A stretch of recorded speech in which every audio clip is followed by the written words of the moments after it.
Hello, this is Jennifer Carson, and welcome to our Active Engagement Through Technology Professional Development.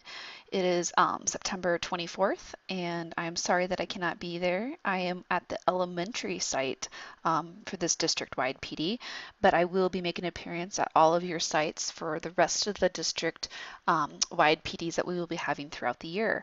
But thank you, and thank you for the co-facilitators that are in your room right now that are helping you out and kind of bravely going through the technology with you. Our objective today is by the end of this training, participants will be able to effectively use Google Classroom and other digital tools to aid them in the active engagement of all students inside and outside of the classroom. I'm going to show you, you already got to this document because that is how you're watching this video.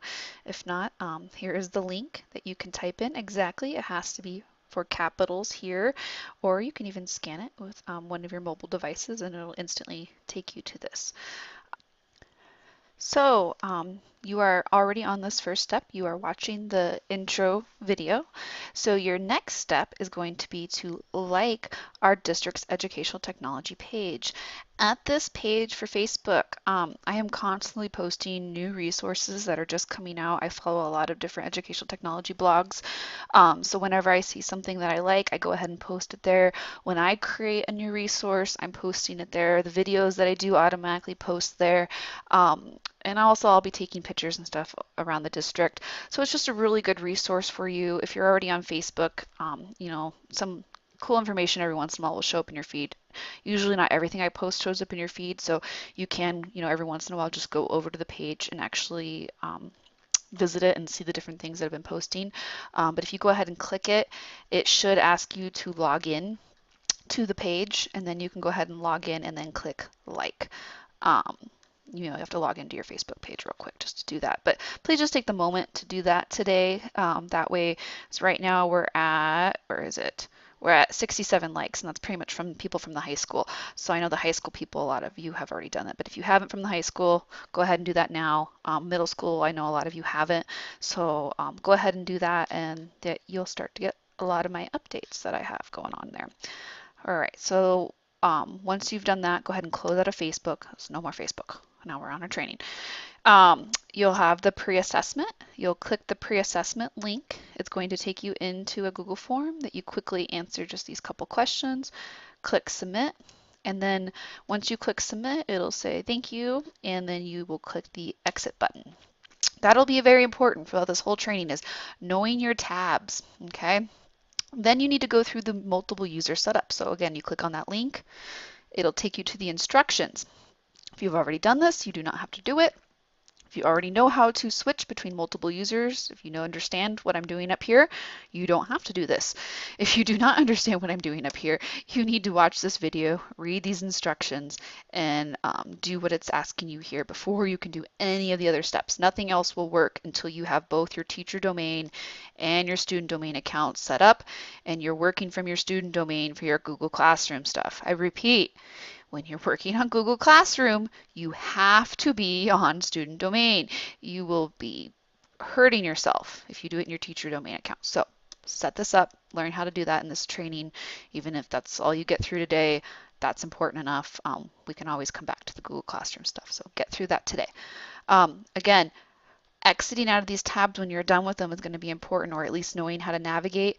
But lots of tabs are going to start showing up today as you go through different parts. So once you know you're done with the page, exit out of it, get back just to that active engagement page. Those are your main instructions that you're going to need to keep up throughout this. So multiple user setup, then you're going to click Google Classroom Setup tutorial. This is the main page of the Google Classroom setup.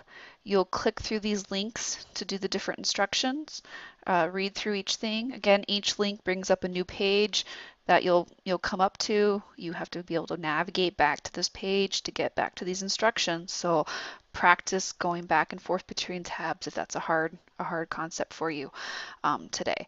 But you can always get back to this main page and get back here if something happens and you accidentally close out of everything. So go through all of this. watch the videos. If there's things you already know, you feel free to skip around. But please just make sure you've submitted access codes for your classroom here to me. I want a full list of all the teachers' access codes for their Google Classrooms in the district. So if you've already made them, you can just skip these steps and just give me the access codes. Do the test class though, just so I can see that you know how to do these things, because you may have not have already done that in your actual classroom. If you've already added an announcement and things like that in your actual classroom, then just submit me the codes and you're fine. But if you haven't and I can't go into your classroom and actually see it done, you need to make the test one and do these steps so I can actually see that you know how to do it. And make sure you're updating your about page and your student page. So that will be the meat of our tutorial today. But if you finish that, then you can move on to other digital active engagement tools, or if you've already been working with me on Google Classroom and you submit your codes and you're ready to move on, then jump over digital active engagement tools. Now these ones jump around however you want. You do not need to go in order. If one looks more interesting than the other, focus on that one. If you just play with one all day, that's fine. We only have an hour. Um, but if you click to them, each of them, some of them have activities, some of them have tutorial videos, um, an actual assignment. Some of them is just more information for you to play around with it and kind of learn about the different ones that are out there. So this is all one document here with a whole bunch of links. This will be something I'll be updating throughout the year as well, so it'll be a great resource for you. Also, if you start to find something really cool that you think is great for active engagement, you can comment on this document and then I will be able to add things that you think are a good tool.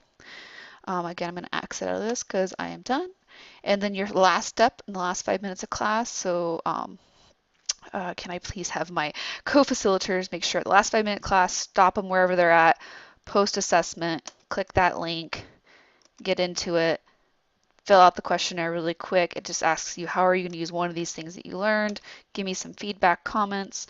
Um, and then you can click submit.